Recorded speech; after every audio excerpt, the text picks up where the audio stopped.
Today I want to talk about my top 5 pet peeves when it comes to business email.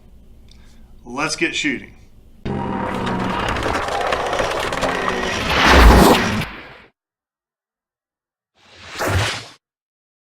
Hi, thank you for joining me on today's episode of The Intersection.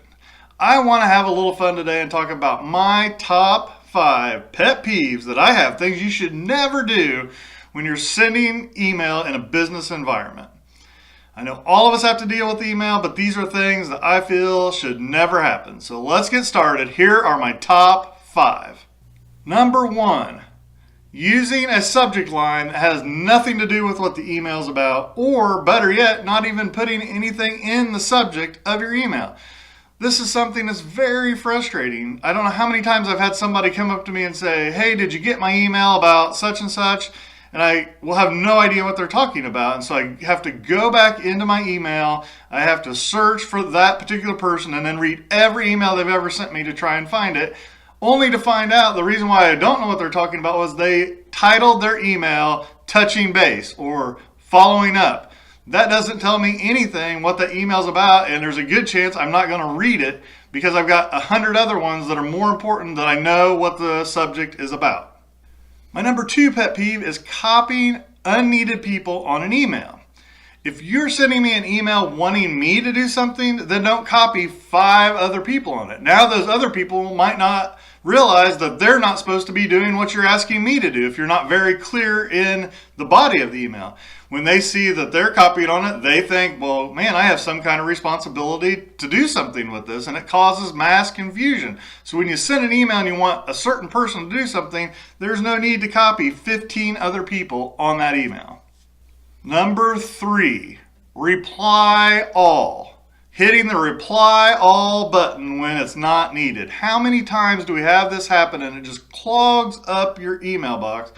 Someone will send something out about a meeting request or something that you guys need to discuss in person, and someone will hit reply all and say, what time do you want to meet? Or is this something I need to attend? Or they're going to ask a question to the person who sent the email that not everyone needs to be included on. They still hit that reply all button, and now you're getting useless emails that you don't need, that now you're going to have to go through and decide that that is something irrelevant to you.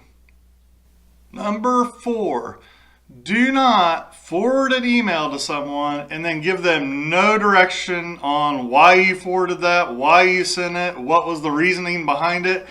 This happens a lot. Someone will see something interesting, or they'll get a comment from someone and they want you to see it and they forward it to you, but you're not sure, were you supposed to do something with this? Is there a reason why you got it in particular? Maybe it's something that you were in charge of that didn't go the way it was supposed to, but you don't have any idea why you got the email because the person who sent it didn't bother to say anything. If you're going to forward something to someone, make sure you explain to them why you're forwarding it to them and if there's anything you want them to do. Number 5, replying to everyone on an email that you've been blind copied on. There is normally a reason why you've been blind copied on an email, and that's usually that the person who's sending you the email doesn't want all the other recipients to know they also sent it to you. There could be a lot of different reasons for this. Some of these are kind of shady, some of them are legit.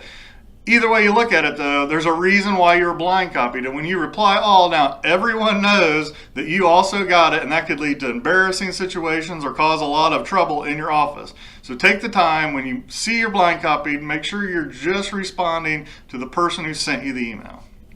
Now I know I promised there were only going to be 5, but I have a 6th one that just drives me crazy, so this is a bonus pet peeve and something extra just for everybody who's still watching this video.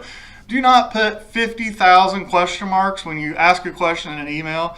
People know you're asking a question. They may know you're mad whenever you ask the question, and adding 100 more question marks after whatever the question is doesn't help anything. The only thing that can possibly do is cause frustration for the person reading the email because they know you must be mad or you must not understand something or whatever the case may be. But stop using more than one question mark or more than one exclamation point.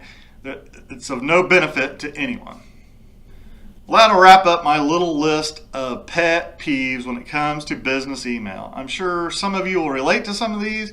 Some of you may have your own things that drive you crazy. I'd love to hear about them, so feel free to share them in the comments below or tweet at me, email me, whatever you want to do. I think they're funny, and I'd love to know the frustrations that maybe you have in your business environment when it comes to email. If you enjoyed today's video and never want to miss another episode, please, I invite you to head over to brucemcclain.tv. That will direct you right to my YouTube channel, and you can hit the subscribe button and you'll be alerted every time I post a new episode. And now I'm going to leave you with the quote I say every single day: you miss 100% of the shots you don't take.